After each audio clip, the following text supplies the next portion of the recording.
Hey, what's up everyone? Morey Croson here, and today we're going to be going over how to get the ball to face perfectly downwards when you're throwing the deep ball. What you can end up having happen is the ball will not turn over all the way, so it'll end up kind of coming down like that, or can end up kind of going to the side. But really the big focus is going to be on how to get the ball to turn over. And what ends up happening when you're going through the deep ball and throwing the deeper throw, it's a little bit of a different position that your arm comes through, and that makes it so your wrist ends up in a little bit different position. So what's key, and what I talk about when people ask me the question of, what is going to be the big difference in being able to get that nose of the football to face downwards, it ends up being throwing the ball with more of a C position in the wrist instead of a U position. And, so as you're coming through, what happens is because there's a little bit of a change of the position of the hand, you have a tendency to kind of let the wrist come downwards a little bit more because the nose of the football is coming a little bit more upwards or facing more upwards when you're going through. In comparison, if I'm throwing more underneath, it's a little bit easier to get that wrist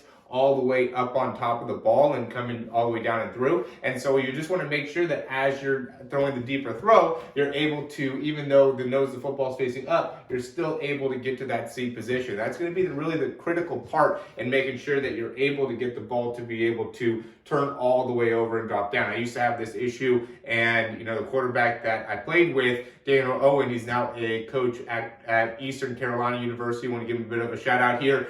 He's the one that really showed me how to make sure to do that, is making sure that you want to throw with that C position instead of the U position in the wrist, and allowing yourself to be able to get that nice turnover within the nose of the football. Now, if the ball's kind of facing off to the side, what's happening, and that'll usually happen even if you're throwing the ball just like straight, is that you might be getting the ball to kind of turn off to the side a little bit, and that might be dropping the elbow. And so that has to do more with how your wrist is coming off like that. And so what can happen is if you have the ball kind of facing too much off to the side, as you're releasing, it can end up facing there. Or if you're trying to get a little bit too wristy in the throw and getting more of that type of a movement in the wrist as it's coming off your hand, and it's coming more off of maybe your your ring finger instead of your index finger, that can get the ball to be facing more inside. And so if you have more of that turn, it's going to be like this. And then if it has, more of a position where the nose of the football is facing up or getting stuck here, that's going to be more of that U. And then the C is going to be trying to get the ball to come downwards. And if the ball is just kind of sailing, then you could be too much on top of the ball, and that'll make the ball end up dipping down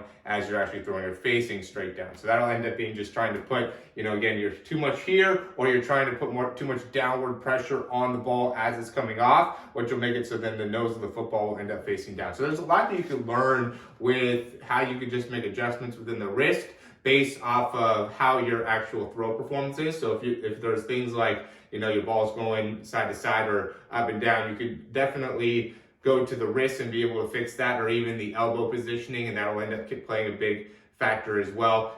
More with the elbow has to do with the overall velocity and the power. If you can get that elbow to get more overall range, that's going to help you in throwing the ball further, throwing the ball with a little bit more power. So as always, guys, if you like the information, go ahead and click the thumbs up down below. That really helps us out a lot. Subscribe to the channel if you haven't already. And if you have any questions, comments, anything like that, go ahead and leave that in the comments down below. We have a new quarterback university that we're just launching for everybody to be able to participate in. I really highly recommend you checking that out. You can go down below in the description to get 3 days free access to Quarterback University. We're going to really move everything more towards that. We're going to give you still access to one-on-one sessions with me. You could do breakdowns. You could do different types of throw programs. Everything's going to be through Quarterback University, though, just because I think it's a better platform to give you guys the ability to access great quarterback mechanic information and really be able to take your game to the next level. So always working to help you guys out. As always, thanks for watching these videos. Thanks for participating with the YouTube channel. We'll continue to have more and more stuff for you guys.